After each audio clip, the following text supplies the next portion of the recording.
Bonjour à tous, j'espère que vous allez bien. Aujourd'hui, je vous propose de parler graines et notamment achat de graines. Alors la question de l'achat des graines, c'est une question importante pour beaucoup de jardiniers et de gens qui font du potager, parce que l'achat de graines, ça peut représenter un budget important dans l'année, dans vos dépenses au jardin et au potager.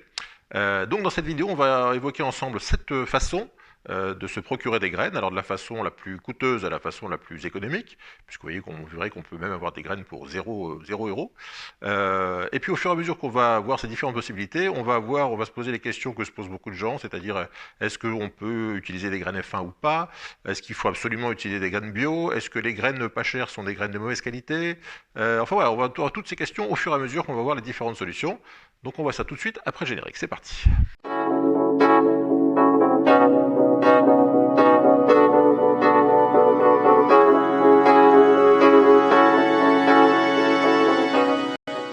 Alors pour commencer cette liste des 7 façons de se procurer des graines, on va commencer par la septième et donc la plus coûteuse, qui sont les sites d'association. Alors il y en a beaucoup, il y en a 3-4 qui sont très connus, je ne vais pas forcément les citer parce que pas de raison que j'en cite un plus que d'autres, mais enfin vous les connaissez sûrement si vous allez fouiller un petit peu sur internet. Ce sont donc des sites qui souvent sont sous la forme d'associations et qui vous proposent d'acheter des graines sur leur site et ce qui permettrait de sauvegarder des variétés anciennes, de continuer à cultiver ce qu'ils appellent des semences paysannes, qui pas forcément, on peut produire ce genre de semences sans être paysan, mais ils appellent ça des semences paysannes. Le postulat de départ étant que ces graines sont en voie de disparition, ces variétés sont en voie de disparition, et donc il faut tout faire pour les sauver. Donc on peut se poser la question, est-ce qu'elles sont effectivement en voie de disparition? Et malheureusement la réponse est non, aucune variété n'est en voie de disparition. Il y a des variétés qui sont moins cultivées, pour différentes raisons, hein, parce qu'elles sont moins productives, parce qu'elles ont des maladies, pour plein de choses. Mais ces variétés ne sont pas pour autant sur le point de disparaître, puisque tous les semenciers du monde ont leur propre conservatoire génétique. Alors non pas parce qu'ils veulent faire de la conservation, parce qu'ils trouvent ça sympa, mais simplement parce que toutes les variétés anciennes sont ce qu'on appelle du pool génétique, c'est-à-dire de la réserve d'ADN, et que pour créer des nouvelles variétés, on a souvent besoin d'anciennes variétés pour utiliser les bons gènes des anciennes variétés, éliminer les mauvais pour au fur et à mesure de la création créer des variétés de plus en plus performantes, plus productives, moins malades, qui résistent mieux au stress hydrique. Enfin bon. Donc tous les semenciers ont ce type de conservatoire en interne. Vous allez me dire oui, mais on ne va pas laisser les semenciers gérer la conservation des semences, mais en fait, il n'y a pas que les semenciers. Vous avez par exemple la réserve mondiale du Svalbard, qui est en Norvège, qui stocke environ 1 million de variétés, alors de maïs, de haricots, de blé, enfin tous les légumes qu'on peut manger. C'est un organisme qui est financé par l'ONU, puis aussi par des donateurs. Il y a Bill Gates, par exemple, qui a donné 20 millions de dollars pour sauvegarder les graines, le grand capitaliste, hein. Mais il a quand même donné 20 millions de dollars pour sauvegarder les graines. Et donc, alors il y a la réserve du Svalbard, il y a différentes associations. Je connais par exemple des anciens professionnels du maïs qui ont créé en France une association pour conserver 513 variétés anciennes de maïs, et qui est même distribuée. Je donnerai, si vous voulez, l'adresse du site sur le groupe Facebook de la chaîne. Il y a le ministère de l'Agriculture américain qui lui aussi conserve des milliers, voire des millions de variétés dans différents sites, qui propose aussi de donner vous pouvez aller sur le site du ministère de l'USDA, qui fournit gratuitement des graines à qui en demande, donc c'est tout à fait gratuit. Donc les variétés anciennes ne sont pas en voie de disparition, elles sont simplement moins cultivées, mais pas en voie de disparition. Donc ce postulat de ces sites d'associations qui disent aidez-nous, grâce à nous, vous allez sauvegarder les variétés anciennes, c'est on va dire, quelque chose auquel je ne crois pas beaucoup, d'autant que un amateur qui sauvegarde des graines va pas toujours les sauvegarder comme il faudrait, parce qu'il va y avoir des hybridations. Alors il y a certaines variétés, la tomate par exemple se conserve assez bien, mais si vous cultivez des courges anciennes chez vous, il y a de fortes chances que si vous associez des variétés d'une même espèce cultivées l'une de l'autre, vous aurez des hybrides et donc vous n'aurez rien conservé du tout, puisque votre génération F2, donc votre culture de l'année prochaine, sera hybridée, et donc vous n'aurez pas forcément contribué à la conservation de l'espèce. Donc voilà, donc ces sites de conservation, alors j'ai rien contre, hein, si pour ceux qui ont envie de commander l'organe sur le site, j'ai absolument rien contre. Simplement, l'idée de dire bah, vous allez conserver les graines anciennes grâce à votre action et en payant très cher, bah, c'est une idée qui, à mon avis, n'est pas tout à fait exacte. Alors on dit aussi que les variétés anciennes sont meilleures, elles ont un meilleur goût. Alors là encore, alors c'est vrai qu'il y a certaines variétés modernes qui ont pas beaucoup de goût, mais souvent le goût d'une variété n'est pas forcément lié à sa génétique propre, mais sa façon de la cultiver. Si vous cultivez une plante dans de la laine de verre avec un liquide qui est plein d'engrais qui va la nourrir, la plante ne va jamais connaître aucun stress et donc ne va pas développer de défense et donc elle sera moins nutritive, enfin moins d'intérêt nutritionnel, elle sera moins goûteuse, elle sera beaucoup moins bonne parce qu'elle aura été cultivée dans une sorte de cocon de protection qui aura fait qu'elle n'aura eu jamais besoin de se défendre et donc n'aura pas développé toutes les défenses qui donnent le goût finalement à la plante. Donc une plante, enfin le goût d'une plante, c'est souvent d'une part la variété, donc il faut déjà qu'elle soit au départ, qu'elle ait la possibilité d'avoir du goût, mais surtout qu'elle soit cultivée dans des conditions, on va dire normales, en pleine terre, avec du vent, avec du soleil, avec parfois un peu de stress hydrique. Enfin bon, tous ces problèmes qu'elle va rencontrer au cours de sa croissance elles vont développer, la plante va développer des défenses, et c'est ces défenses qui vont faire en sorte que la plante sera plus nutritive, avec plus de nutriments, avec plus de vitamines.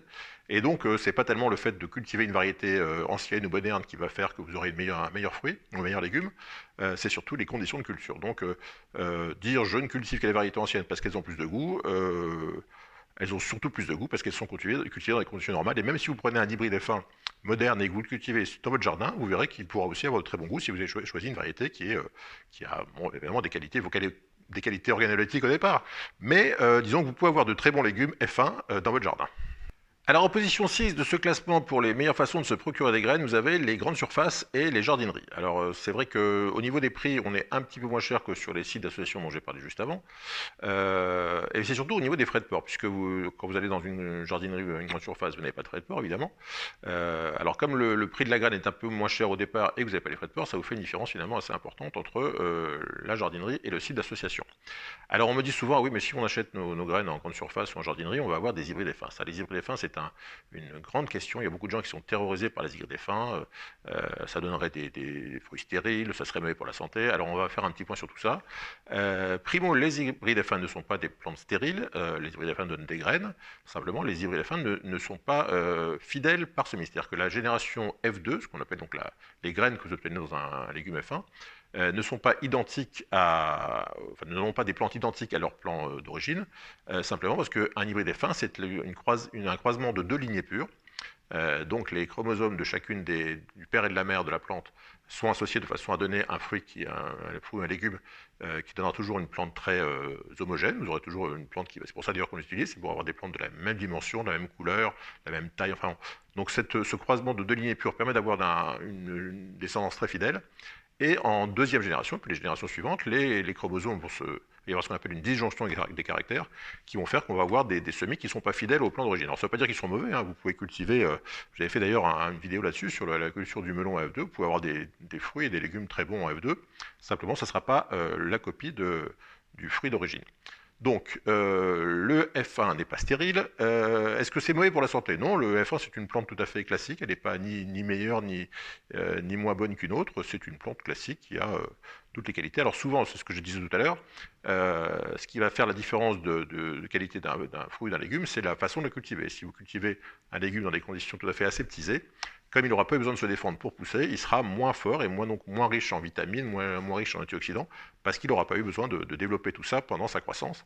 En revanche, si vous prenez un hybride F1 et que vous le cultivez dans votre jardin avec du stress, de la chaleur, des parasites, etc., il sera certainement aussi nutritif que n'importe quelle autre variété. Alors, si malgré ces explications, vous ne voulez absolument pas cultiver de F1, il faut savoir qu'en France, la mention F1 est obligatoire sur toutes les semences F1. Donc, si vous avez un doute, vous lisez bien l'emballage. Si la mention F1 n'est pas indiquée, ce ne sera pas un F1. Si vous voyez, par exemple, je n'ai pas une salade qui s'appelle Merveille des 4 saisons, déjà, si elle a un nom de variété ancienne, ça ne peut pas être une variété ancienne F1, ça n'existe pas. C'est soit une variété ancienne, soit un F1, mais les F1 n'existent que depuis une soixantaine d'années. La Merveille des 4 saisons, c'est une variété qui a 100 ans.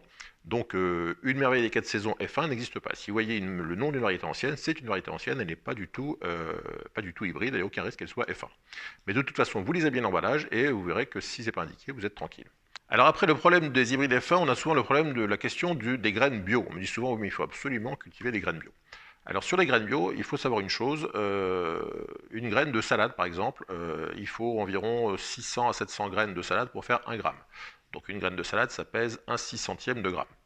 Alors imaginons que cette graine, bon c'est impossible, hein, mais imaginons que cette graine soit à moitié remplie de pesticides, d'herbicides, de tout ce que vous voulez, de choses très, très graves. Donc il y a 1 200e de pesticides dans cette graine. Cette graine va servir à développer une salade qui va faire, je ne sais pas, quelques centaines de grammes.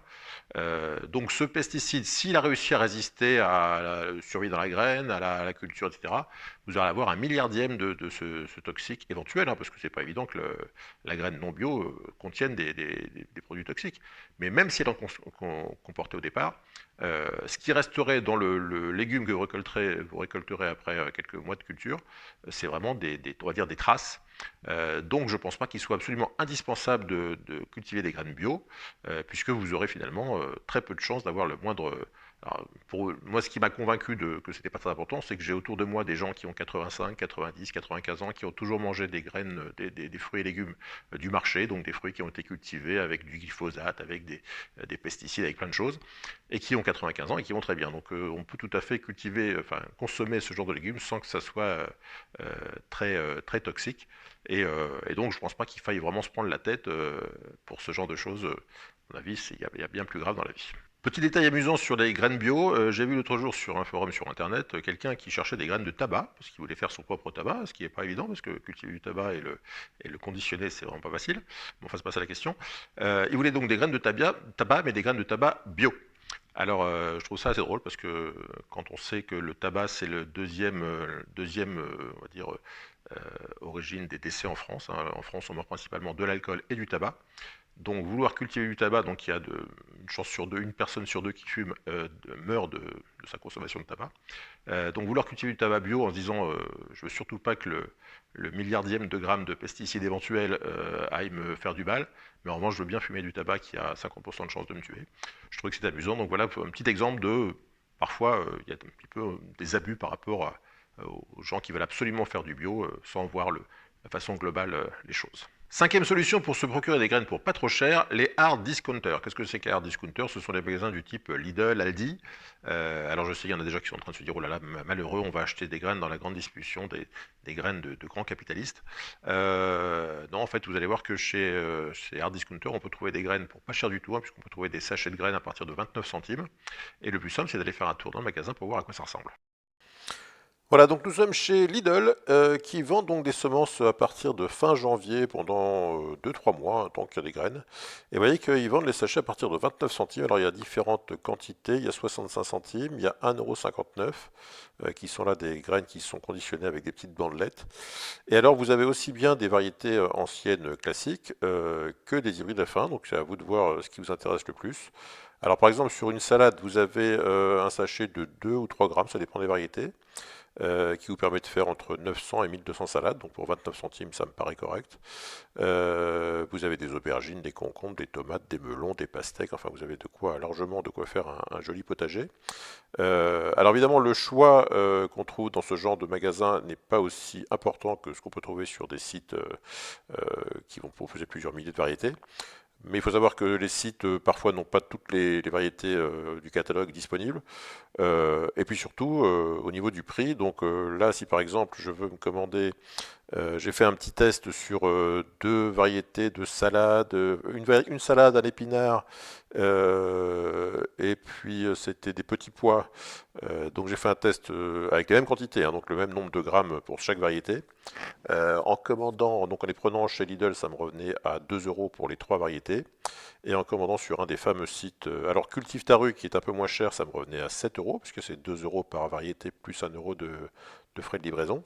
Mais sur les autres sites, pour ces mêmes, donc ce qui me coûtait 2 € chez Lidl, me revenait à un peu plus de 20 € sur les autres sites d'associations. Donc moi je n'ai rien contre le fait de sponsoriser des associations, mais disons que plutôt qu'on me fasse payer par l'intermédiaire des graines une cotisation et une association, je préférerais que les associations vendent leurs graines au prix classique, et puis qu'ils vendent, éventuellement, demandent des dons à ceux qui veulent faire des dons.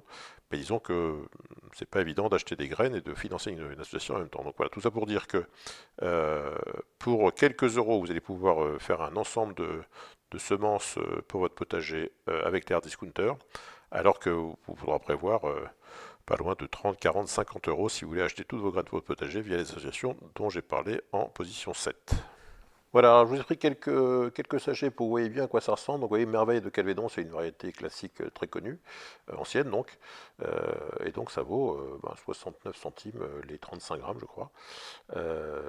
Oui, donc c'est assez pratique. Et puis au verso, vous avez toutes les conditions de culture, les distances, les dates de semis, enfin tout ce qu'il y a à faire.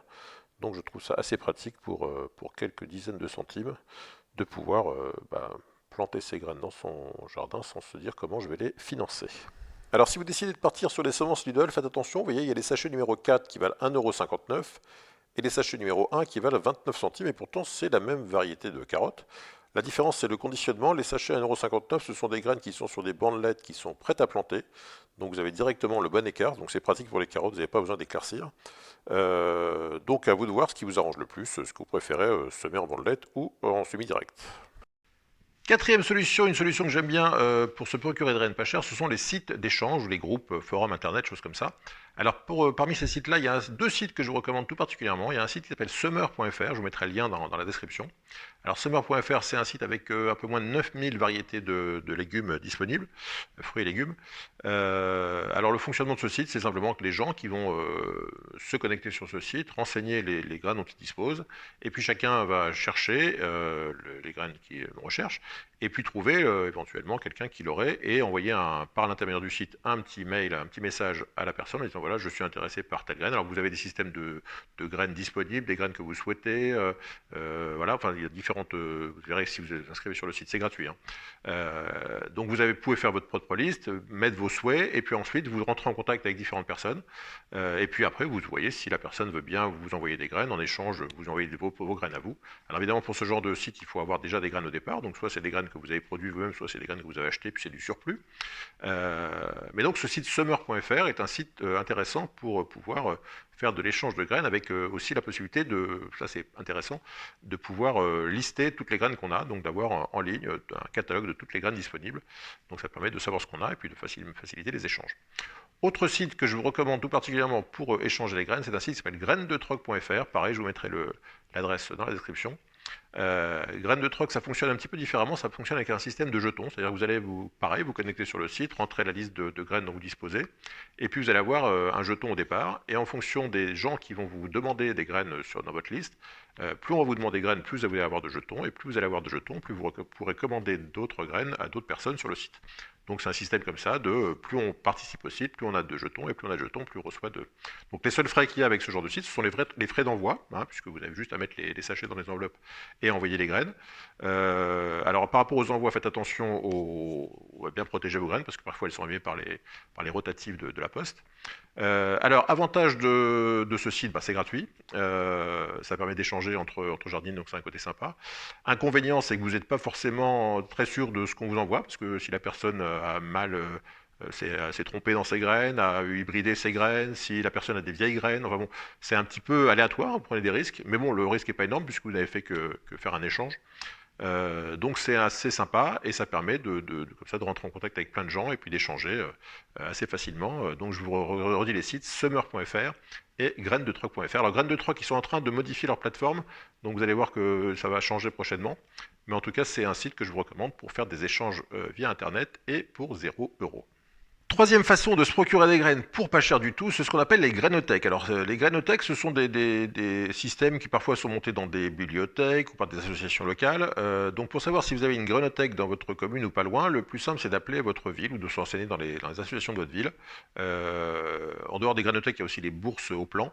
Donc tout ça c'est pareil, vous appelez la mairie, vous voyez si dans votre ville il y a des bourses aux plantes, s'il y a des grainothèques. Et moi par exemple, pas loin de chez moi, il y a une médiathèque, donc une bibliothèque, qui a créé un département grainothèque, et donc les gens amènent leurs graines en surplus, récupèrent éventuellement les graines d'autres, et donc il y a comme ça un système d'échange simplement en allant à la grainothèque, donc à la médiathèque de la commune, où chacun participe en amenant ce qu'il a, et c'est un échange assez sympa, et ça coûte encore une fois 0 €. Deuxième façon qui est aussi sympa, c'est le troc entre amis, entre voisins, hein, parce que souvent les jardiniers aiment bien s'échanger des tuyaux et puis des bons plans, les bons plans avec un T et un S. Donc, n'hésitez pas à vous rapprocher de vos voisins, de vos amis. Tiens, j'ai telle variété, j'ai un surplus, j'ai acheté cette semence, j'ai un peu de surplus, bah tiens, je te donne mon surplus, toi tu me donnes le surplus d'un autre. Donc l'échange, le troc entre amis et entre voisins, c'est évidemment une solution tout à fait intéressante et encore une fois gratuite. Et puis la dernière façon, la numéro un, évidemment, c'est produire ses propres graines. Alors c'est vrai que pour produire ses propres graines, il faut commencer par acheter des graines, mais disons qu'une fois que vous avez passé les premières années de jardinage, vous allez pouvoir vous constituer votre propre stock, produire des graines qui seront adaptées à votre climat, à votre environnement. Alors ça n'a pas que des avantages, parce que autant il y a des graines comme la tomate qui sont assez faciles à reproduire, parce qu'il y a très peu de risques d'hybridation et de croisement. Autant, comme je l'ai déjà dit, pour les cucurbitacées, pour le maïs, enfin il y a pas mal de plantes allogames, donc les plantes qui se croisent, enfin dont la pollinisation est croisée, qui sont pas évidents à garder. Il faut avoir quelques notions de botanique et quelques notions de fécondation pour savoir comment bien conserver ses graines. Mais en tout cas, faire ses propres graines. Je vous avais fait une vidéo, je vous mets le lien d'ailleurs. Faire ses graines de tomates, faire ses graines de courgettes, c'est quelque chose qui est assez faisable et qui permet donc de s'autogérer. Et puis ensuite, une fois qu'on a beaucoup de stock, de faire des échanges, de faire des dons. Voilà. Donc faire ses graines, c'est évidemment la solution une fois qu'on a un petit peu d'expérience. Voilà donc pour ces 7 façons de se produire des graines. J'espère que cette vidéo vous a plu. Alors encore une fois, je ne suis pas, je ne critique pas du tout tous ceux qui se fournissent chez les sites dont je n'ai pas parlé, mais que vous connaissez tous. Mais enfin, faut pas penser que si on va sur ces sites-là, on est formidable, on est mieux que les autres. Bon, c'est un choix. C'est vrai que les sites d'associations vendent un peu plus cher en vous disant que bon, vous contribuez à la biodiversité. Bon, je ne suis pas partisan de ce genre de croyance, mais je ne critique pas ceux qui le font, bien entendu. Voilà, si cette vidéo vous a plu, n'hésitez pas à mettre un petit pouce bleu. Si vous n'êtes pas encore abonné à la chaîne, je compte sur vous. Et puis si vous avez des questions, des commentaires, parce que cette question des semences, c'est une question où il y a beaucoup de questions justement. Donc n'hésitez pas à poser des questions dans les commentaires et on discutera avec plaisir, soit ici, soit sur le groupe FB de la chaîne, vous aurez le lien dans la description. A très bientôt pour de nouvelles aventures. Bye bye.